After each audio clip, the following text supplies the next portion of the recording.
korban dari KKD Papua. Minta tolong Bapak kasih pulang kemari kita teh anak. Orang ini Bapak orang miskin. Saya sangat terkesan dengan kontribusi pemerintah Indonesia kepada warga negara Palestina. Dan salah satu contoh yang saya sangat syukuri adalah pemberian beasiswa kepada anak-anak Palestina, termasuk saya sendiri. Teman-teman, selamat datang di channel YouTube Manuskrip Papua.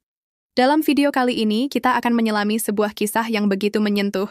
Kisah tentang seorang ibu yang dengan penuh harap dan duka memohon agar jenazah anaknya dipulangkan dari Papua. Anaknya menjadi korban dalam serangan peringatan oleh pejuang Papua Merdeka. Sang ibu bahkan meminta langsung kepada Presiden Prabowo Subianto agar sang anak bisa dimakamkan dengan layak di kampung halaman sebagai bentuk penghormatan terakhir dari keluarga. Kisah ini bukan hanya soal kehilangan, tapi juga soal kemanusiaan, soal harapan akan hadirnya negara dalam momen-momen paling krusial bagi rakyatnya. Mari kita dengarkan dan renungkan bersama hanya di Manuskrip Papua. Operasi kemanusiaan terkait penanganan korban serangan pejuang Papua Merdeka di Papua resmi dinyatakan selesai. Fokus penanganan ini mencakup wilayah Kabupaten Yahukimo, Kabupaten Pegunungan Bintang, dan Kabupaten Asmat. Hingga Kamis 17 April 2025, seluruh korban berhasil dievakuasi dari lokasi konflik. Dari operasi tersebut, aparat keamanan melaporkan bahwa terdapat 9 orang korban selamat dan 16 korban meninggal dunia. Semua korban telah berhasil diidentifikasi dan, menurut pihak keamanan, telah diserahkan kepada keluarga masing-masing. Namun, fakta di lapangan menunjukkan hal yang mengundang keprihatinan. Beredar sebuah video yang memperlihatkan bahwa tidak semua jenazah korban dikembalikan kepada pihak keluarga. Beberapa di antaranya justru dikuburkan secara massal dengan alasan medis, yang memicu pertanyaan dan kritik dari masyarakat. Ironisnya, di balik duka yang menyelimuti masyarakat Indonesia dan Papua, pemerintah Indonesia telah menyanggupi dan berniat mengadopsi sekitar 1.000 anak-anak Palestina, korban konflik di Gaza, untuk dipelihara di Indonesia. Meskipun niat ini dianggap mulia secara kemanusiaan, tidak sedikit pihak yang menyayangkan prioritas yang terkesan timpang, terutama ketika penanganan terhadap korban konflik di dalam negeri sendiri masih menyisakan luka dan tanda tanya. Di tengah upaya penanganan tragedi kemanusiaan akibat serangan pejuang Papua Merdeka di Papua, juga muncul suara yang menggetarkan hati. Seiring dengan berita evakuasi korban, beredar sebuah video pendek yang memperlihatkan seorang ibu dari salah satu korban, Stanley Humena, pemuda asal kampung Kalamadarat, Kabupaten Kepulauan Sangihe, Sulawesi Utara, memohon langsung kepada Presiden Republik Indonesia Prabowo Subianto. Dengan nada penuh harap dan duka, sang ibu meminta agar jenazah anaknya dipulangkan ke kampung halaman, agar keluarga bisa memberikan penghormatan terakhir sebagaimana layaknya seorang anak bangsa yang gugur. Permintaan ini menggambarkan betapa dalamnya rasa kehilangan dan betapa pentingnya kehadiran negara dalam momen-momen krusial seperti ini. Namun hingga kini, belum ada kejelasan apakah pemerintah telah merespons permintaan tersebut. Tidak diketahui pasti apakah jenazah Stanley Humena sudah dipulangkan ke keluarganya, atau justru menjadi bagian dari pemakaman massal yang disebut-sebut dilakukan dengan alasan medis. Situasi ini menimbulkan pertanyaan besar, di mana kepedulian negara terhadap rakyatnya sendiri yang dengan tegas menyatakan cinta pada NKRI, bahkan hingga titik darah penghabisan. Di saat keluarga korban berteriak meminta hak atas penghormatan terakhir, pemerintah terkesan lamban, bahkan seolah malas tahu. Di tengah kesedihan dan kekhawatiran atas serangan pejuang Papua Merdeka di Papua, peringatan keras kembali disampaikan oleh Tentara Pembebasan Nasional Papua Barat, TPNPB, melalui juru bicaranya, Sebi Sambom. Dalam pernyataannya, Sebi menegaskan bahwa pendatang dilarang masuk ke Papua, dengan peringatan yang sudah berulang kali diumumkan sebelumnya. Jika ada yang memaksa, kami tembak. Peringatan ini bukanlah yang pertama kali dilontarkan oleh pejuang Papua Merdeka yang tergabung dalam OPM TPNPB. Seruan serupa sudah sering kali diumumkan kepada pihak luar yang hendak memasuki wilayah konflik Papua. Namun, meskipun sudah diperingatkan berulang kali, peringatan tersebut tidak diindahkan atau tidak ditindaklanjuti secara serius oleh pemerintah Indonesia. Hal ini mengakibatkan ketegangan yang terus meningkat, hingga memicu terjadinya serangan-serangan peringatan yang menewaskan warga sipil non-Papua dan menambah panjang daftar korban konflik. Imbas dari ketidakseriusan dalam menanggapi peringatan dari pejuang Papua Merdeka ini terlihat jelas dalam peristiwa-peristiwa yang terus terjadi di Papua. Jika peringatan tersebut dihormati atau ditanggapi secara bijak dan tegas, mungkin tragedi dan kekerasan yang melibatkan banyak korban ini bisa dicegah. Sayangnya, pemerintah tampak lamban dalam merespons peringatan yang semakin nyata. Dengan terus berulangnya peringatan yang tidak digubris ini, situasi di Papua semakin memburuk. Ini menambah ketidakpastian bagi masyarakat asli Papua maupun warga sipil non-Papua yang tinggal di sana. Muncul pertanyaan besar mengenai langkah konkret pemerintah dalam melindungi rakyat dan menjaga keamanan di wilayah yang sudah lama dilanda konflik ini. Apakah perlindungan terhadap rakyat Papua yang cinta NKRI sudah benar-benar memadai? Teman-teman, jangan lupa untuk memberikan komentar positif dan salam hormat dari channel YouTube Manuskrip Papua. Manuskrip Papua. Get ready for the countdown. 3, 2, 1. Selamat sore Bapak Presiden. Kita ini dari orang tua Jengli Humena, korban dari KKD Papua. Minta tolong Bapak kasih pulang kemari kita pe anak. Orang ini Bapak orang miskin. Minta tolong Bapak. Orang mau nyada doloin kasih orang mau kasih Bapak kita pe anak kemari. Nama saya Jana Abu Salha, saya berasal dari Palestina. Dan saya saat ini adalah mahasiswa di Fakultas Kedokteran di Universitas Pertahanan Republik Indonesia. Saya sangat terkesan dengan kontribusi pemerintah Indonesia kepada warga negara Palestina. Indonesia itu telah menunjukkan solidaritasnya melalui dukungan politik, bantuan kemanusiaan, dan pendidikan. Dan salah satu contoh yang saya sangat syukuri adalah pemberian beasiswa kepada anak-anak Palestina, termasuk saya sendiri, untuk belajar di Indonesia secara gratis, khususnya di Universitas Pertahanan Republik Indonesia yang ditandai rasa disiplin dan dedikasi, yang itu bisa menjadi sebuah motivasi bagi saya dan teman-teman saya.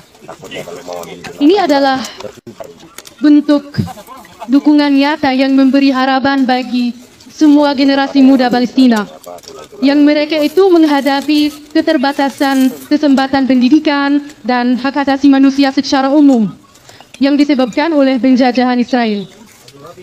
Atas nama rakyat Palestina, saya ingin mengucapkan terima kasih yang sebesar-besarnya.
Pak Bupati. Pak Bupati. Mana yang satunya? Amin. Lagi. Satu mana? Duduk. Dulu. Minum mana minumnya? Minum. Kasih air minum. Sudah Bang, sudah kasih. Ambil terakhirnya masih ada lagi. Terakhir. Itu kan yang diminta 10 hari di dalam ya. 10 hari. Sudah makan tidak minum? Kita makannya satu saja. Makan apa? Satu. Ada itu kita bawa. Oh, masyarakat kasih atau Masyarakat saya uang dia kasih. Oh, gas. Kampung apa namanya? Kali ini. Kalian. Itu masuk di Yaukim apa aja? Di sana ya? Yaukim ya? Tensi apa? Oh, Medan mana? Medan Melayu. Oh, Medan Melayu. Oke, Bang Pinto. Mana? Ini marganya ada? Enggak ada. Mana satu? Aduh, ucap semua. Di mana? Di Medannya di mana? Kota Medan. Jalan apa? Jalan Kapten Muslim. Oh, Kapten Muslim. Saya kambing. Iya, kambing. Masalah dengan Jalan Tuka, Pak. Kambing. Jadi memang Puja Kusuma. Puja Kusuma. Oh, Puja Kusuma tahu? Iya. Putra Jawa kelahiran Sumatera. Iya. Nah, kalau ini beliau asli. Bau. Boras. Ses kambing. Aslinya sana, Mas. Ses kambing. Pajak. Yang mau ke Ada. Itu aja. Tapi ini lobet ini. Oh, lobet. Iya. Oh, korpeng. Ya, apa sambil ditanya? Ada nggak tuh? Itu Mas kan bukan? Mas Suwito ya? Mas apa? Suwito. Dia lain. Suwito. Sudah berapa lama di dalam baru kejadian? Yang bulan masih di malam Lama di dalam. Sebelum kejadian ini 1 minggu ke 2 minggu ke 1 bulan kayak berapa lama? Masuk pertama kali. Itu Bapak. 2 tahun. 2 tahun. Sudah berapa kilo? Banyak dong. Jangan jauh-jauh gimana ini Mas. 2 tahun. Tapi baik di masyarakat ya? Baik, kita sama-sama masyarakat yang kerabatkan kita yang suruh larikan kondonya toh. Ya mungkin bisa lihat mereka punya fisik atau apa juga atau apa gitu. Dengar langsung kamu kabur? Iya. Dia juga suruh kabur ke tempat orang pangsa sagu toh. Ada makan itu. Di grupnya pada orang ini berapa orang semua? Kita berdua saja ini. 2 tahun juga di sana. Iya. Sudah berapa kilo? Dapat sedikit mengiring ke anak dari. Kalau kirim kayak keluar ke sini atau kirim ke Bapak Gini? Bukan, maksudnya kalau mau kirim kan maksudnya ada di sana ada di dalam. Dua-duanya di atas. Di bawah biru. Oh, ada pembeli di atas. Ada di hutan ada pembeli. Ada pernah ada. Ada. Kami pada situ kau seperti apa? Seperti apa? Di foto-foto itu ada cari. Boleh. Nah, mau tahu nih. Bukan kepala atau ada bisa. Ya, dalam ke apa? Lagi cari. Ada istri di kampung. Kan di kampung. Itu kan di kampung. Ini keluar datang ini. Beda sama Daeng kemarin. Istri banyak. Bagus lah. Kalau sudah selamatkan kamu dari malapetaka. Tidak usah pikir Mas. Bisa ketemu itu ada anak-anak dan keluarga ya. Mas Wito. Siapa lengkapnya siapa? Tri Suwito apa siapa? Ini. Pengarah nama ke oknum ini kan. Satu lagi. Jadi saat setelah kejadian, Bapak terus kabur? Cuma untuk yang data pesta kita saja. Oh, Ondo itu kepala dusun ya? Ondo kepala, ya lah, kepala Bapi. Iya. Dan itu. Kenal Ferry sama Charlie nggak? Yang juga dicari. Ferry sama Charlie. Tahu Aidin kenal? Yang ditemukan ya?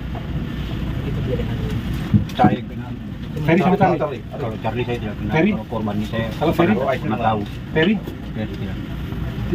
Beda ya? Beda Bang? Beda lokasi. Beda kelompok. Beda kelompok. Ibu Bos kenal Ibu Bos? Ibu Gebi kenal. Ibu Gebi nggak kenal? Istrinya kepala dusun? Istri kepala dusun. Sebenarnya itu jadi pindah saja. Jadi pindah di kalian. Beda. Beda lokasi. Kalau yang sendiri.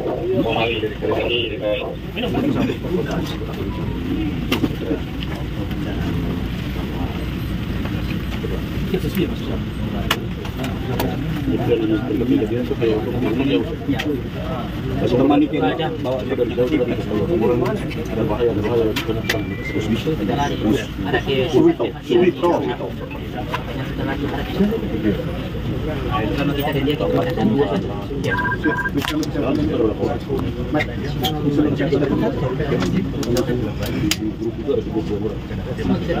cuma sama dengan anak-anak untuk orang ada era-era dari bangunnya itu pakai bentuk biasa dua saja.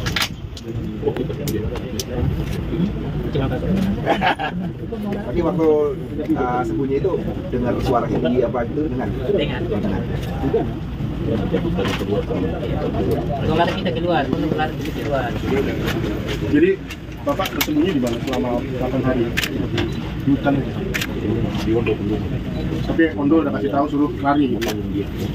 Cuma berdua aja berarti gitu. Kalau Bapak betul dari Tasikmalaya, Pamali. Iya, masuk di Pamali itu. Bapak sebelumnya udah berapa lama di dalam? Sebelum kejadian? 2 tahun. Kalau di Pamali ini baru 3 bulan. Dulunya di 99 sana, tapi nggak turun toh. Terus Pak yang menyala, jadi ada teman suruh turun sini.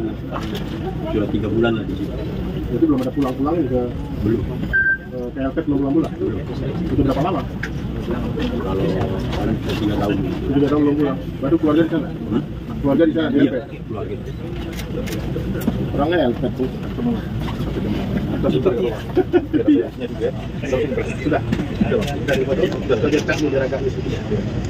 Telepon istri di luar, baterai sudah terisi, telepon istri, dan baterai sudah isi full di baterai handphone kok, aduh, Pak. Ini kan trauma ini. Iya, harus ketawa dong. Beliau dua ini perlu perawatan dulu atau bisa ke penginapan? Kuat ini, bentar makan langsung. Betul? Ya biar konseling dulu sama psikolog. Saya kira butuh nggak?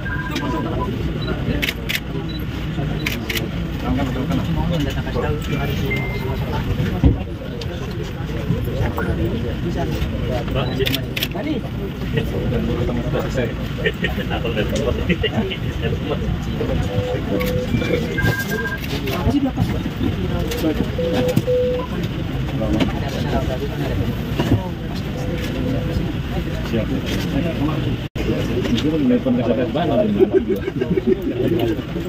Dan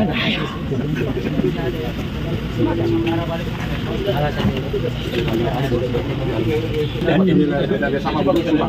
Baik sini, sampean kali ini cek akan ibu, nanti kita bawa ke penginapan kita. Jadi ada jalan yang masuk aman.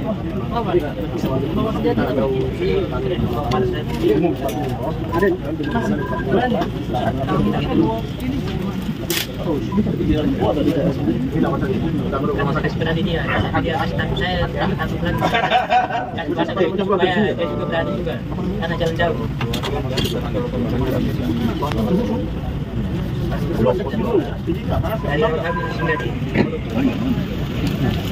Ini buat satu.